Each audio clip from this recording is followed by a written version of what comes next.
Robert Adams एक पूजनीय अमेरिकी आध्यात्मिक गुरु थे जो अद्वैत वेदांत की परंपरा से जुड़े थे और जिन पर श्री रमण महर्षि का गहरा प्रभाव था।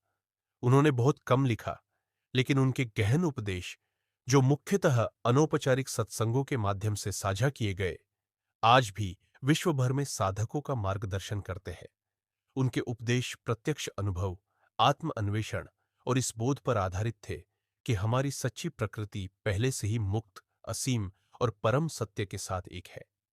वे सीधे मार्ग की शिक्षा देते थे और अपने छात्रों को बौद्धिक समझ से आगे बढ़कर उस मौन और स्थिरता में जाने का आग्रह करते थे जहां सत्य स्वयं प्रकट होता है। अब हम उनके कुछ गहरे प्रश्नों और कालातीत उत्तरों का अन्वेषण करें। मैं शिक्षाओं और विचारों को जमा करना कैसे रोकूं और सच्ची प्रगति कैसे करूं? यदि आप इसे सही ढंग से कर रहे हैं, तो आपके पास हजारों किताबें पढ़ने का समय नहीं होगा। इसका मतलब यह नहीं है कि आपको बिल्कुल पढ़ना नहीं चाहिए, पर यदि आप सचमुच तेजी से प्रगति करना चाहते हैं, तो केवल एक ही दिशा में चलें। बहुत सारी किताबें पढ़ने से विरोधाभास उत्पन्न होते हैं, जिससे भ्रम और यहां तक कि अरुचि भी पैदा हो सकती है। सबसे बुरी बात है मुक्ति या प्रबोधन की तलाश करना, क्योंकि इसका अर्थ है कि कोई स्व है जो खोज रहा है। आध्यात्मिक मार्ग जोड़ने का नहीं, हटाने का मार्ग है। विचारों, विश्वासों और मानसिक संस्कारों को हटाना। मन की सुनना बंद करें। सच्ची आध्यात्मिकता का अर्थ है सब कुछ भुला देना और कुछ भी न रहना। शास्त्र याद मत करो, भीतर जाओ, मन को पूरी तरह खाली करो। यही साधना का सार है। खुद को अंदर बाहर कर दो, सब कुछ बाहर फेंक दो और देखोगे कि तुम पहले से ही मुक्त हो।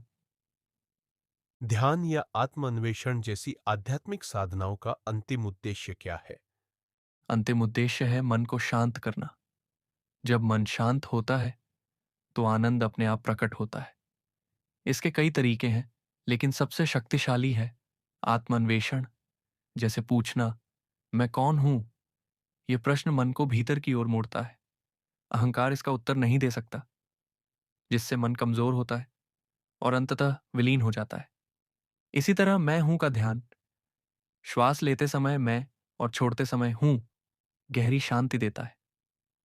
यह मौन का सीधा अनुभव है। यही असली ध्यान है।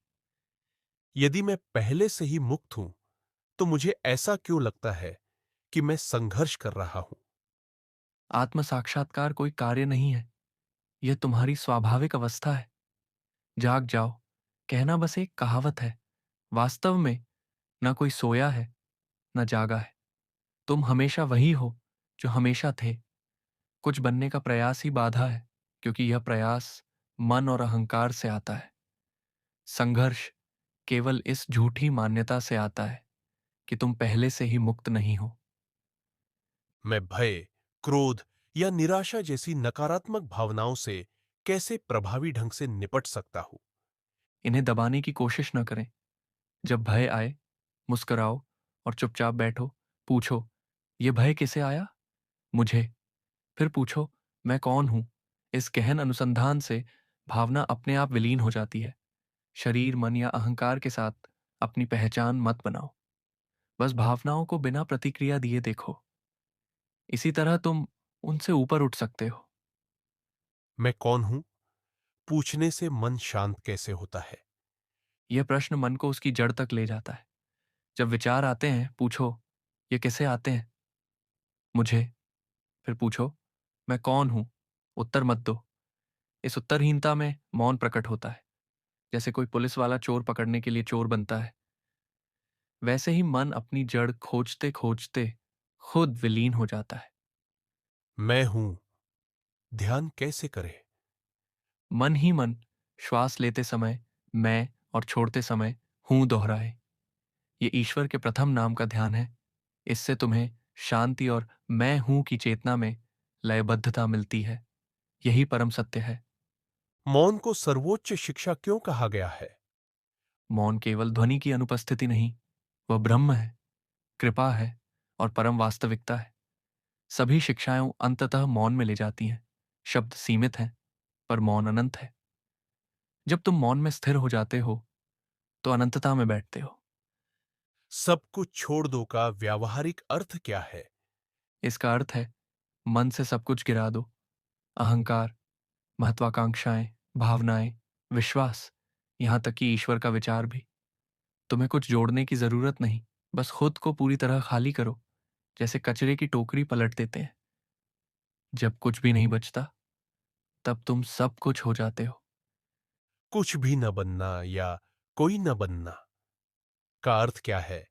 जब तुम कोई नहीं बनते, तो सब कुछ बन जाते हो। कोई होना असीमितता है। तुम्हारी असली प्रकृति कुछ भी नहीं है, जो शुद्ध ज्ञान, शुद्ध चेतना और आनंद है। ये शून्यता नकारात्मक नहीं, ये स्वयं ब्रह्म है। वर्तमान क्षण में रहना आध्यात्मिक मार्ग में कैसे सहायक है? बस वर्तमान में रहो, न अतीत न भविष्य के बारे में सोचो।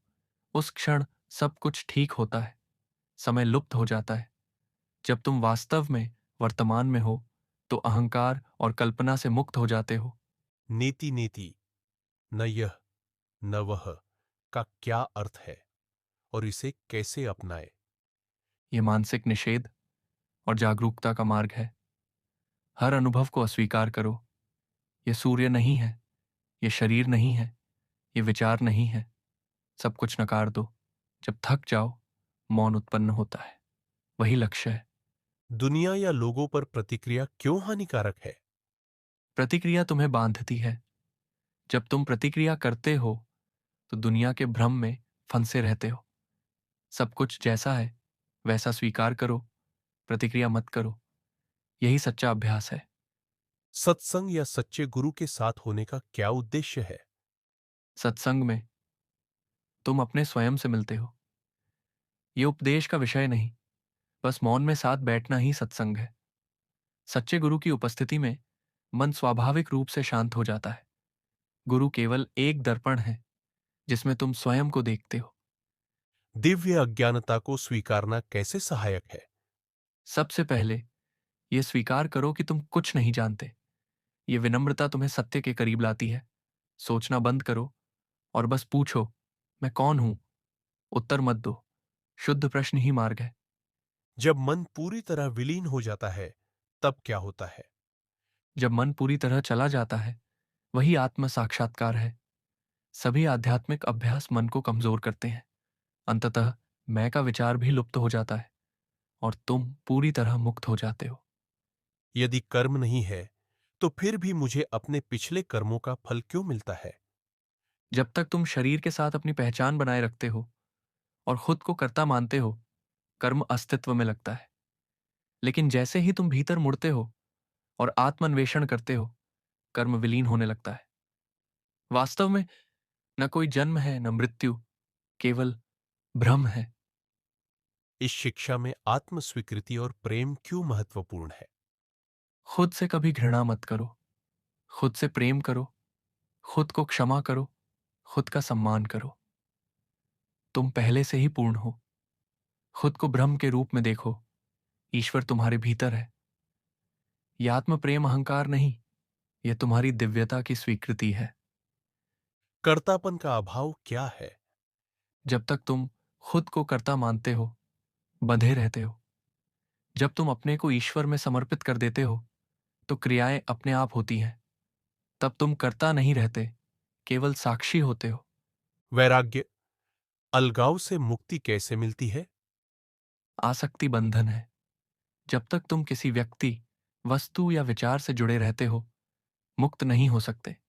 वैराग्य का अर्थ है मानसिक रूप से सब कुछ छोड़ देना। तब तुम जान जाते हो कि तुम हमेशा से ही मुक्त थे।